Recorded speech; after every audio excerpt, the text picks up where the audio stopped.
Okay. You did. Okay, it says it's setting up the meeting. I'm just going to go back to Zoom. Let me just see that all of these, they're just so funky. Let's see. Facebook. Hope I'm live. Let me see. Let's see.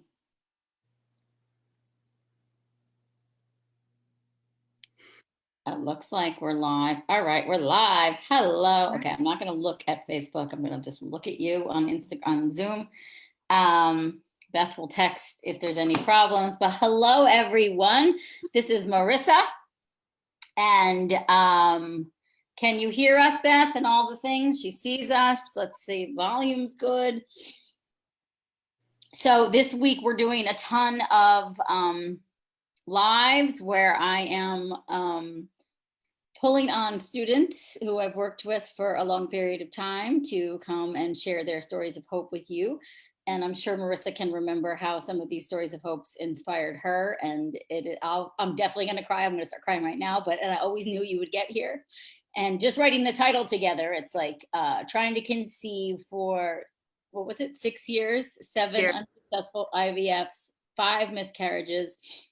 And then she goes and gets naturally pregnant with a healthy baby boy at the age of 43. Go figure. You know, it's crazy. And I was just going through all of our notes. So we started working together in 2017. That's the first time you reached out to me. And we did like a new patient consult. And then you were trekking in from the Hamptons to see me in New York City, like once a month for acupuncture, right? That's what we were doing. Mm-hmm. And then in like 2019, you joined the Elite program, right? Then you were in the ECourse, and then you joined the Elite program in 2019. And then by, what was it? I think 18, the first summer. Oh yeah, because our last call was 2019. That's right. So you're right. The first call was 7/20/2018. You're correct. And you were 42 at the time. And then by the next summer, you were pregnant, basically, right? Or you got pregnant in September? Remind me of the timeline. Yeah, I had one miscarriage while we were working together.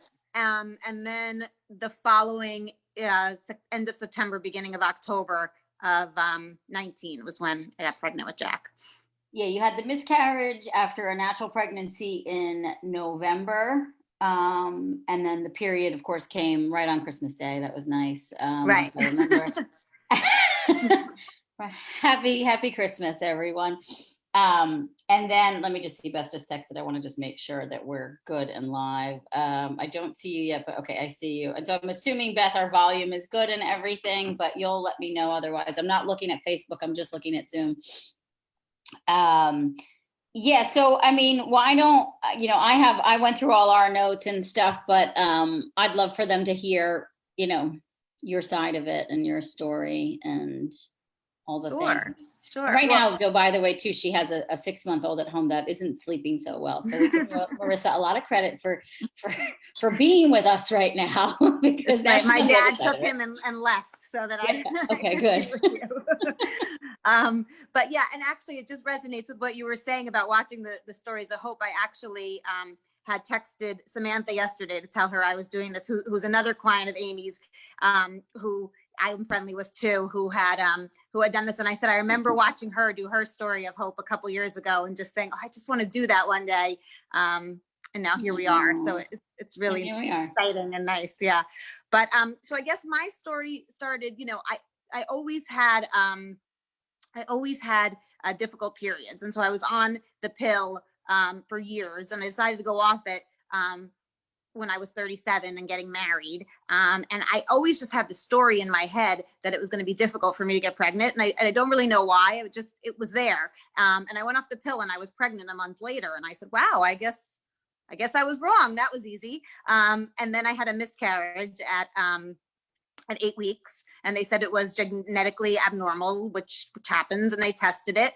And we continued to try for a year with like no success. So they sent us to a fertility doctor who I did 3 kind of IVF cycles back to back with never getting a normal embryo. And he was pushing me towards donor eggs. So I decided to seek a second opinion, and I went to the city, to Manhattan, to a clinic and they said, oh, we can definitely help you. They didn't do this, they didn't do this, you know, and listed all the things. And I was really optimistic and started with them and then got pregnant naturally. And that again, she never once got pregnant with IVFs.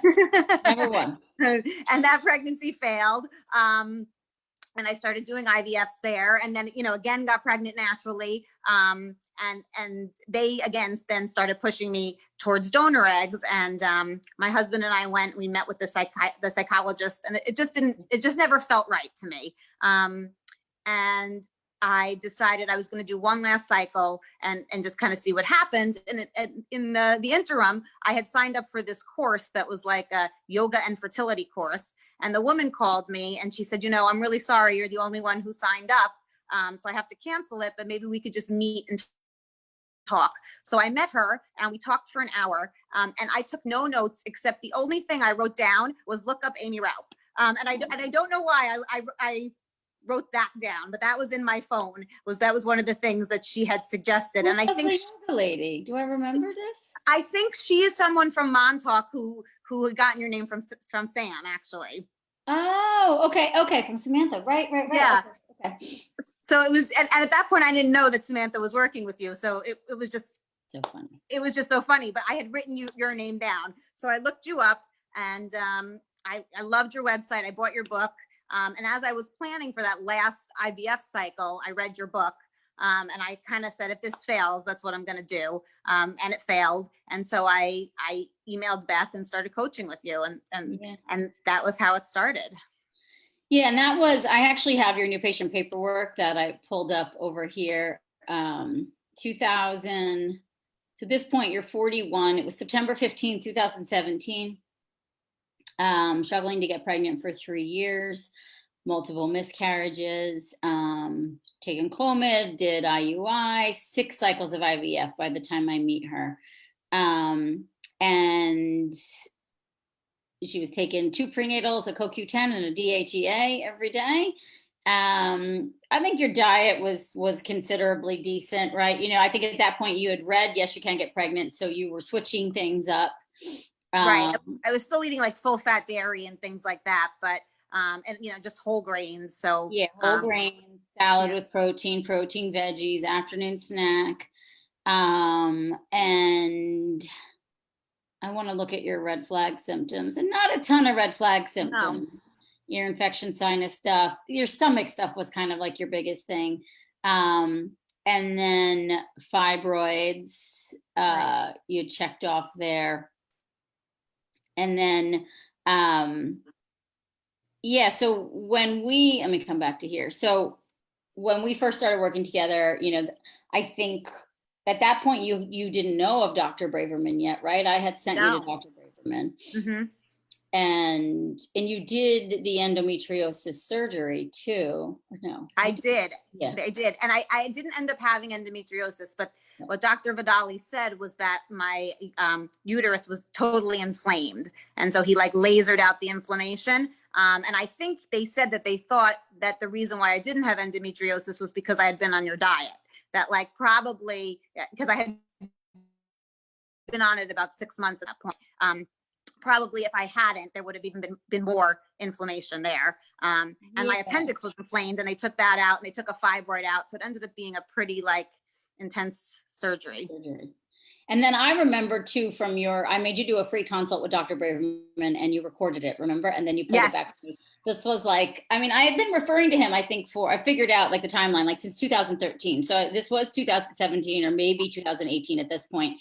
By the time she does, but he was still doing free consults. I mean, now he's no longer with us, but Vidali does a lot of the same stuff. And remember the one thing he said to you was, and I still always say it, of like, nature just doesn't keep selecting like bad eggs, you know, mm-hmm. Like he said, it's statistically impossible for you to continue to have genetically abnormal miscarriages. Like nature isn't that stupid. It was something like that, right? Yes. Yes. And what's so interesting is when I finally got pregnant with Jack, my gynecologist and I just kind of agreed to disagree on this point because he said, you know, that's not possible. And I said, I really think it is possible. Like I wanted to go to him with Dr. Braverman's Newsweek article and be like, please read this. But but it's just amazing how it's how it's just not an accepted yeah, thought. theory. Yeah. And Braverman's theory always is, and when, I mean, it still exists, and there's research, you know, that they're actually working on publishing right now, but that the level of inflammation in the body is what then causes the genetic abnormality, or the abnormal, basically abnormal division of the cells. And that's what causes these chromosomal issues, versus all the eggs are bad. But by the time you got to him, you know, you had very much had that story of like, all my eggs are bad, you know, we can't get a single good embryo. And even under us working together, I mean, I think you only did one more IVF with us working together. Yeah, I did that natural cycle. And that was when Dr. Braverman was really sick. So I was working with the nurse practitioner there, and then the egg wasn't even mature. And Yeah. I just remember being so frustrated. And then so you didn't even do a transfer on that one, right? No. Yeah, that's what I remember. And then you got pregnant naturally soon after that. Yeah.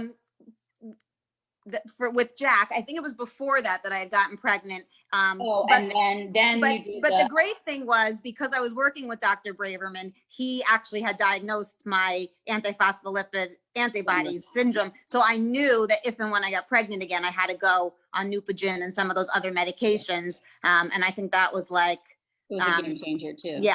Yeah. And then at that point too, you had been following the diet. So the thing too with like, you know, you guys hear me talk a lot about like the autoimmune style diet, and you know, Marisa did dive in, and you did the Purify for a while and all of those things, and lived that body belief diet. But then we just started tweaking things for her, because she wasn't super symptomatic. And at that point you had been so clean. I mean, we were like, you know, 2 years in basically of us working together and doing the herbs and the supplements and the diet. And when you signed up for the Elite, I mean, a lot of the girls, it's like, I'm starting them on a new program, but Marisa had already been working with me. So we just really spent those 6 sessions just going deep emotionally. Do you remember that? Like all that unpacking. And even, you know, did like half a session with your husband that one time, or yes, he hijacked the session. That's right. I bribed him in. I was like, Joe, come on, let's talk. Let's do this. But I mean, what could you say about some of that stuff, like about the emotional piece, and how much of a role do you think it played for you? Or I think that was the key. I think for me, I think you tell me you need to eat this way, and you know, I'm a rule follower, and I'm good with, you know, you can have 2 servings of pineapple a week, and then I'll just do what you tell me. So it was just kind of like that was the easy part. The hard part was changing the story in my head, of, you know, A, thinking that it was going to take me a while to get pregnant, and then B, that there was a good egg there, and that this was going to happen. And, you know, just working through that, and having the trust, and, you know, the ability to say whatever was really going on with me was just amazing. You know, and I'll never forget, after I had that 5th miscarriage, I came to see you in the city, and I was sitting in your office in tears, just basically saying, maybe this isn't just going to work for me. Maybe it doesn't work for everybody. And you just said it's going to work for you. And so I just kept doing it. yeah, I was, you know, equally devastated. I remember that. You at that point too had started doing Reiki pretty regularly, right? That was I think that was a big support and game changer for you. And then even some of like the spirit baby work, like you were doing the meditations and seeing, you know, like she read the book Spirit Babies. Like, I feel like a lot of the stuff we had to work through there was a lot of anger and sadness, which was really normal, considering everything you had been through. And then that doubt, that creeping doubt of like, maybe I'm just going to be left out of this. Maybe this isn't meant for me. Right. And then when that miscarriage happened, it was like, it felt like a big kick. But I don't know, there was just something. And then we had that conversation, remember, once in one of our coaching sessions, that because you were unsure of like, do I do another IVF? And it was like, well, how would you feel if you knew you had a good quality embryo on ice? And it was like, well, there's a lot of relief in that, and that feels good. And then it was like summertime, and you were like, you know what, I'm just going to enjoy my summer. We'll do something in the fall, right? And it was like this kind of thing where, oh, we'll do the IVF maybe in the fall. And then you wound up getting pregnant naturally, kind of before you were planning to go in to do that's what we were thinking of, like a last IVF, right? With Vidali, when he was back still doing IVFs, like he's not doing them anymore. Yeah. And then I just hit a point where I couldn't do it anymore. The IVF made me so angry and so anxious. And I just knew that whether I got pregnant or not, I was done with IVF. And I think that was really the game changer. I just letting go and saying, Yeah, I'm done with surrendering to fertility. that. Yeah. And then, I mean, talk about the pregnancy that happened with Jack. You know, how was that different to the other pregnancies? You know, in the beginning, it was pretty similar, right? As far as. It was. Interestingly, though, just from doing all the emotional work and the meditation, and I really had learned how to like listen to my heart instead of listen to my head.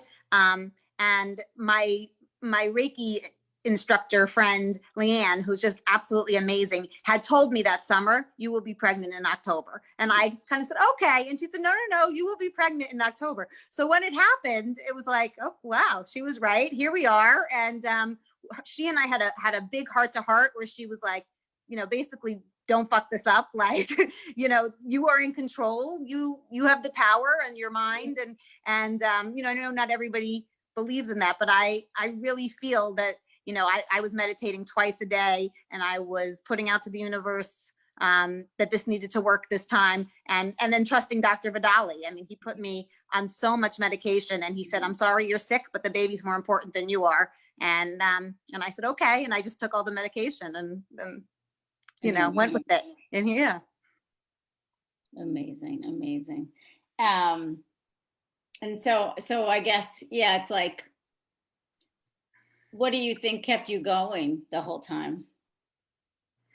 You know, I just think the desire kept me going. And I do think, though, at the end, that last summer, I kind of just, I think you used the word surrender, and I think that's the right word. And I just kind of let go a little bit, and just did all the things I was doing, but just still live my life as if this is my life. And that's when things happen, you know, and, you know, you like, you know, you can't make it happen. You have to just believe it's going to happen and let it happen. And it's harder to do, but where was it? The 3 times we got, this is in 2018, the 3 times we got pregnant naturally, it was spontaneous. There was ease, there was happiness, and I wasn't feeling anxious. And you know, it was basically like, I think through that work together, we just realized that IVF put you in this position where you didn't feel ease or joy, you felt a lot of pressure and stress, and that really just, you know, wasn't the right environment for you. And then it was, I mean, it was just like, even that summer, you know, we were kind of probably the least in touch we had been in years. You know, you would pop in like, hey, I'm doing okay, and I'd be like, hey, how are you? I'm thinking about you, you know. And you're like, I'm still doing everything, maybe I'm drinking a little bit more than usual, but having fun. And I was like, just have fun, just have fun. Because I really saw that space too of she was really prepared. I mean, it'd been years that we'd been doing, you know, like 2 solid years, I would say, that you'd been doing all the stuff, in my opinion. And then it was this last layer of the emotional stuff. And I think too, some things with your husband too, of just like his surrender and his, you know, grieving, I suppose, is part of it too, right? You know, and yeah, and I had to listen to him too, you know, because baby making really became a chore in our house, and I had to listen to him and say, okay, you know, I'm gonna throw out the ovulation sticks when I'm not doing this anymore. I'm not, you know, holding you to a date. Like, yeah. I had to, you know, I had to take him into account.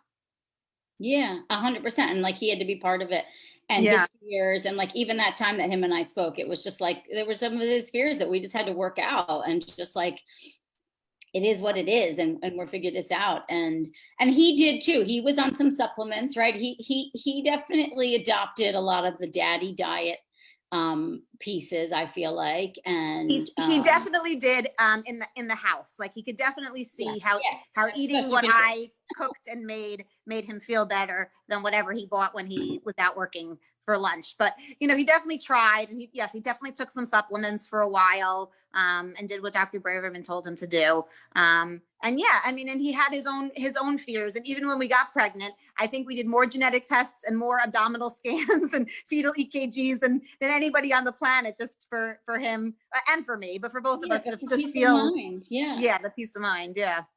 And Samantha was in the same boat too. You know, it was funny to watch you guys go through it so similarly, if you will, years apart, but you know, Right. both as my clients, which it's funny because you guys went to high school together, right? And then Mhm. neither they didn't know. Samantha worked with me years prior to Marisa. And when Marisa found me, I think Sam had just gotten pregnant, right? The boys 2 years apart. Yeah. Yeah, yeah. And I had Yeah. run into her in a restaurant and I was like, oh my God, I'm so inspired by you. And then still not knowing she was working with Aimee. And then Aimee, you told me that she was a client. And it was like, oh my God. So Because she told me, I think she said she ran into you, and then I said, "Can I share?" Because also her story was very similar. It was the same. She actually never pursued IVF, but was told that the only option for her was going to be donor or IVF, and that she was in perimenopause. This is Samantha, and she went on. She got naturally pregnant, so I guess she was 41 because you guys are the same age. yeah, So she was 41 at a natural pregnancy and a healthy baby boy. And then yeah, then she acted, and then you guys met up a couple times too. So it was like she that did. support piece. She was great. She was And really then helpful. why don't you share a little bit with everybody about the e-course and the Facebook group and how that played a role for you? Sure. So, I mean, I love the modules and the meditations and listening to it.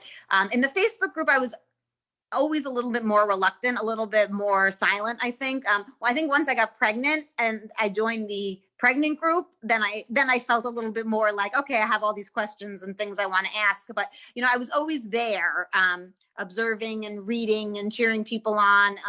It was hard for me to watch the Facebook lives because I was always at work. But I would sometimes watch them when I get home. And just knowing there were people out there, and even if I didn't ask the question, knowing that reading it and reading other people's concerns and fears and things, just it really helps. Yeah. It's really amazing. I mean, even just this morning, talking about in the pregnancy group, talking about my son not sleeping and everybody having similar issues. It's just an example of how the support is overwhelming. Yeah, and it's so good. It's so good. Yeah, I mean, Marisa, has been in the new mama group now for what, a year and a half, I guess, at this point.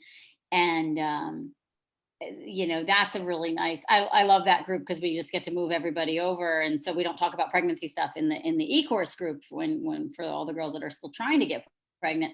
But it is, I mean, a lot of the support carries over because a lot of the girls graduate and move into there, and you guys are already used to each other and know each Right. other, and just yeah. And this morning we were talking about babies and not sleeping, and so so now you're on the other side of it. I mean, how does that feel? Is it like, are you still in shock some days of like, oh my gosh, I got here? Or Yeah, I mean, I look at him all the time and just say like, you're my little miracle. Like, it's just so unbelievable. It really is. You know, it just makes you smile all the time and I just feel so proud of myself that I did it. I mean, there were very few people who thought that what I was doing was going to work. I mean, I think like most people thought I was crazy. There are a couple people that I knew believed in it, but not many. And so to really see it come to fruition, and you feel really good about yourself. yeah, I'm proud of you. I Thank you. mean, and there were ups and downs, but that was it too. I think there was also this, a lot of the emotional work we did around like the diet and the lifestyle and all that. It was like, you felt better, and you know all the things, and I remember you saying to me once, like, I think you were on the acupuncture table in the clinic, of just like, and she got acupuncture regularly. She only came into this city to see me on occasion, but regularly getting acupuncture with Bettina Schuler Yeah, out in the Hamptons, and she's an awesome she's acupuncturist. amazing. Yeah. I love her. I refer to her all the time out there. um my first website was acuwoman.net. Is that funny? And she's acuwoman now. Isn't that Oh, funny? really? I Yeah, didn't know it's so that. funny. That is- Like, it's Bettina at acuwoman.com, I think. Yeah. But anyway, and you said to me, oh, I'll never go back to the old way of life. Like, I'll never go back to the old way of eating or anything. Like, I just feel better and my skin is better. All these things, like, you really saw the differences. But it was just annoying because your cycle was pretty much like clockwork, and every month she just, it wasn't happening. And then the months that she did get pregnant, those 5 times, sorry, gosh, in 6 years were all, so 6 pregnancies total and 1 healthy child. That's Yeah. very fun. Yeah. But I mean, I will say that doing the diet, I did see those changes in my period. You know what I mean? I saw the spotting stop, and and I saw the more, just the consistency. You just really do start to see those changes. And that's what you have to celebrate first, that your Yeah. body is changing and healing. Even though you might be grieving that, oh, this month it didn't happen again. Yeah, I you think saw to the celebrate changes. those. Yeah. And I think the emotional stuff too, that was just huge for you. We would just, I made her a very big Abraham fan. Mhm. And I feel like, I mean, speak to that too. That changed your life in so many ways as well, didn't it? Absolutely. Yeah. I mean, just at one point I couldn't get enough. I would just listen to her constantly, and just take it in. And we even went a couple times to see her in person, and just the energy in the room is unbelievable. But just really, learning how to meditate well and how to work on manifesting things, and letting things go, and not giving your energy to negative things. And even though I don't have as much time for it now, I still can just see how I'm capable of manifesting little things, or listening to myself, um, in order to create things and make things happen. It's amazing. Yeah. And so what do you have to say to the girls out there that are in the thick of it right now? Don't give up. It works. It really works. And it doesn't matter if nobody believes you. You do it and it works. And I think the two things go hand in hand. I think the diet and the lifestyle and the emotional, neither one is more important than the other. I think you really have to work on both together, to create a total piece. And that's what's so amazing about working with you, is because a lot of I followed a lot of other fertility experts, and there's been those summits, and I would listen to the talks. And most people who work in this field are either a diet and lifestyle expert, or they're an emotional health expert. And you cover both, which you really need, which is just so amazing. Yeah, thank you. Yeah, I mean, I don't know. We got to spend a lot of time together, and there were times when I was frustrated as well, but there was we would always just go back to, I know there's some good eggs in there. There has to be some good eggs in there, and all the things you're doing and how your body's changing and shifting. And then, that last pregnancy, with Jack, it was a bit, I think, nail biting, but it was like you did all the right things. You were supported by Vidali and all the autoimmune meds. And I mean, nail biting in the sense of you'd had these previous miscarriages, and it was like, please God, don't do this to her again. Absolutely. And all I wanted was a bagel the whole pregnancy, and I never ate one. I was, I was like, this child is coming. I don't care what I'm craving. You just do what you have to and do. that's kind of what Vidali said of we love you, but this baby, we're making it come through. And it's true, and I think too, you could say now on the other side, no regrets, right? Oh, absolutely not. No. I mean, adjustment to motherhood is a whole new world, but there's just so much joy in it. And you just look at that baby's face, and it's funny. I mean, he doesn't look like anybody. So we were like, after all these years of trying for a biological baby, if they switched him in the hospital, we never know. But he's just so cute and so sweet. And it's amazing. And to have this time in this crazy world that we're in right now, to be home with him, I feel like it's such a gift too. And how's Joe doing with being a dad? Is he enjoying it? Oh, he's loving it. Yeah. And the baby loves him. I mean, he takes them at night, every night for a couple hours, so that I can get a couple hours interrupted sleep. And he puts him down in his bassinet downstairs. So they have their little time together too. And it's really cute. Nice. All right. Let me see if any questions or comments on Facebook. Let's see, there's 28 comments. Of course, I know I'm not going to be able to see them all because Facebook doesn't love me with this. Yeah. Beth, are there any questions you want to bring to my attention? Because I can't see them in the thread. I see 29 comments. Let me just see my phone, make sure. No, you didn't text. Okay, let me see. If anyone has a question they're want me to answer, just repost it, because then I will be able to see it. for some reason right now, I can't see. There's 29 comments. I see 4. People are saying so encouraging, definitely checking this out. We're excited. Okay, no questions, just comments in the feed. Okay, good. All right, so I guess we're gonna let you go and rest and enjoy the rest of your day.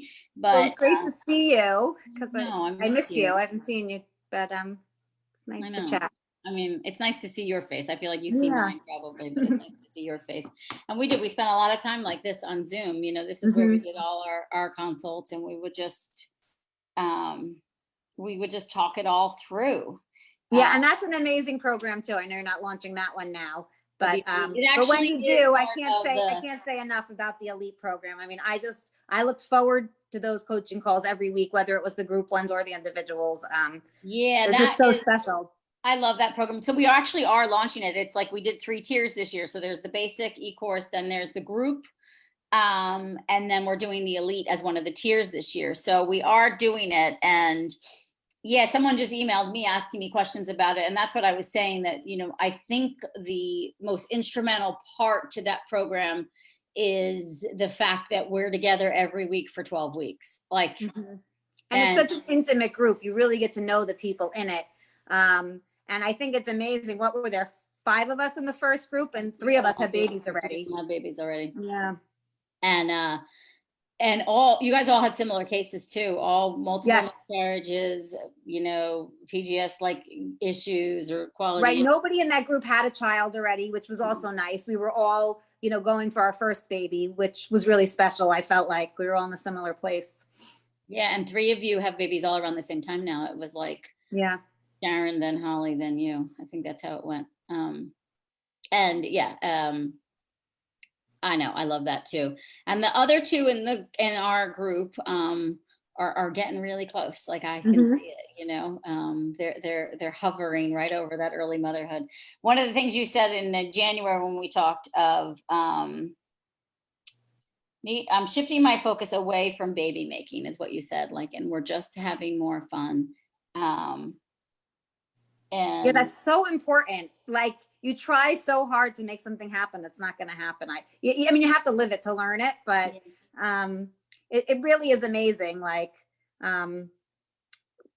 when this happened, I was kind of in disbelief at first. It was like, no, I can't be pregnant, really, because I wasn't trying for once, I know. Well, that's it too. Like I have, you heard me talk about it in the e-course today, but we have one of the girls I'm working with right now coaching 45, and same thing this month, they didn't try and she got pregnant. And it's like, she never did IVFs, but 4 IUIs that didn't work. And IUIs always worked in the past. She has children.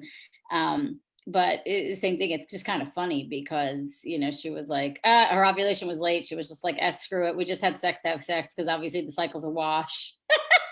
And her second beta just came back at 300, So. I know. And if you really believe in that spirit baby out there waiting for you, I just feel like he or she just picks that moment when they feel like you're ready. You just have to like give it up to say, okay, I'm just gonna believe that this is gonna happen when the time is right. When the time is right. So that's, right. You've heard me say it 100 times. It's like all the work, if you will, the diet and the lifestyle and the mental, emotional is like, it's just making you, I think, an overall healthier human. And but it's putting you in that prepared state. So when the baby is ready, the baby comes through and you've done your work. You're just there hovering in your preparedness. And unfortunately, we can't control the timing of it, Right.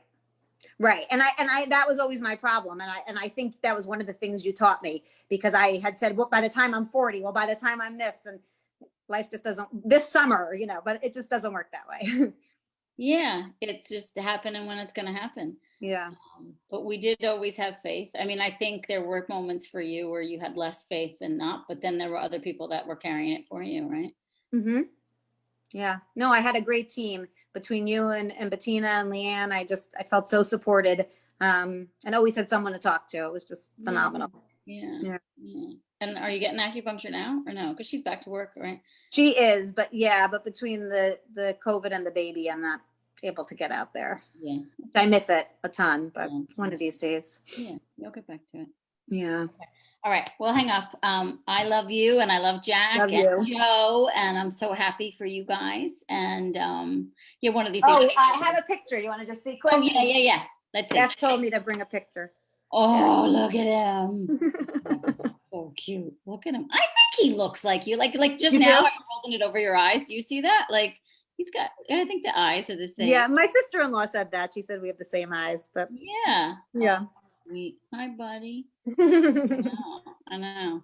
Usually by now I would have like seen this one in the flesh. know. But it's okay. Such is life. But thank you for coming on and sharing your story with everyone. I know you'll serve as an inspiration to so many. Oh, I hope so. I hope so. I just, now I just want to help other people because it really works. Yeah. Yeah. And now you're on the other side. Yeah. Not complaining. She's never complaining, but she is venting about sleep challenges. And Right. and they suck. I was like, put them on your chest at 3:00 in the morning and go back to bed.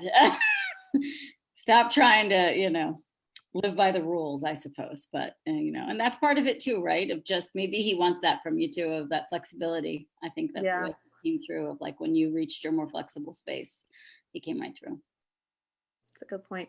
Yeah. Yeah. Okay. All right. You have a wonderful day. Thank you so too. much. And I'll see you soon. Okay. All right. I promise. Okay. Take Bye. care. Bye, everyone. Bye-bye. Bye, everyone.